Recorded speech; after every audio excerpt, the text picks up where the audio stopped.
गुम्बद यूनिवर्सिटी को कैसे पाया है, किस हवाले से, और दूसरा ये यहाँ पे जो स्टूडेंट्स हैं, आप ये अगर बातचीत हुई है तो कैसे देखते हैं? मेरा ये विज़िट जो था गुम्बद यूनिवर्सिटी डी आई खान, तो बहुत अच्छा विज़िट रहा और बहुत ज़्यादा प्रोडक्टिव भी रहा। और यहाँ के जो स्टूडेंट्स के साथ जो सेशन हुआ वो भी सारा जो है स्टूडेंट्स की जो प्रॉब्लम्स होती हैं, उनकी लाइफ में जो चैलेंजेस आते हैं उसके हवाले से भी था, और उनको आने वाले दौर की तस्वीर के बारे में था। तो बहुत ज़्यादा अच्छा टूर मेरा रहा, बहुत ज़्यादा अच्छा सफ़र रहा और बहुत ज़्यादा खुश हूँ मैं यहाँ पर विज़िट कर। इसके अलावा आपने जनूबी वज़ीरिस्तान का दौरा भी किया है, वहाँ के लोगों को कैसे पाया?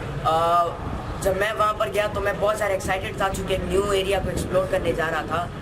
और जब मैं वहाँ पर गया, वहाँ पर मैंने कैडेट कॉलेज वाना हो गया, गवर्नमेंट डिग्री कॉलेज वाना हो गया, कैडेट कॉलेज पिन गए हो गया। वहाँ पर जब मैंने विज़िट किया तो मैं देखा कि वज़ीरिस्तान के, साउथ वज़ीरिस्तान के जो लोग हैं उनके अंदर भी टैलेंट छुपा हुआ है, लेकिन उनको एक डायरेक्शन देने की ज़रूरत है, राह दिखाने की ज़रूरत है। और इंशाल्लाह मैंने वहाँ पर तकरीबन 2 दिन जो है लाइव FM पे प्रोग्राम भी किया था, 3-3, 4-4 घंटे का, जिसके अंदर लाइव कॉल्स भी होते थे और वज़ीरिस्तान की जो लोकल आवाम थी उसके साथ मैं बात भी करता था। तो वो भी बहुत ज़्यादा खुश भी थे और वो पाकिस्तान से मोहब्बत करते हैं, इस मुल्क की आर्मी से, पाक आर्मी से मोहब्बत करते हैं। वो भी चाहते हैं कि अपने मुल्क का नाम पूरी दुनिया में रोशन करें। तो मैं बहुत ज़्यादा खुश हुआ वहाँ पर विज़िट करके। उन लोगों ने मुझे बहुत ज़्यादा इज़्ज़त दी, बहुत ज़्यादा मोहब्बत दी। पाक आर्मी ने और FC फ्रंटियर कोर ने मुझे बहुत ज़्यादा इज़्ज़त दी। मैं सबका बहुत ज़्यादा शुक्रिया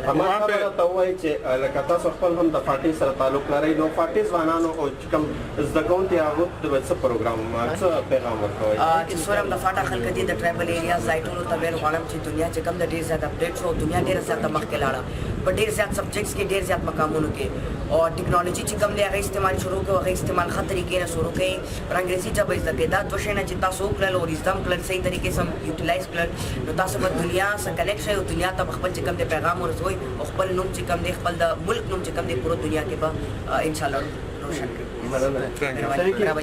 Thank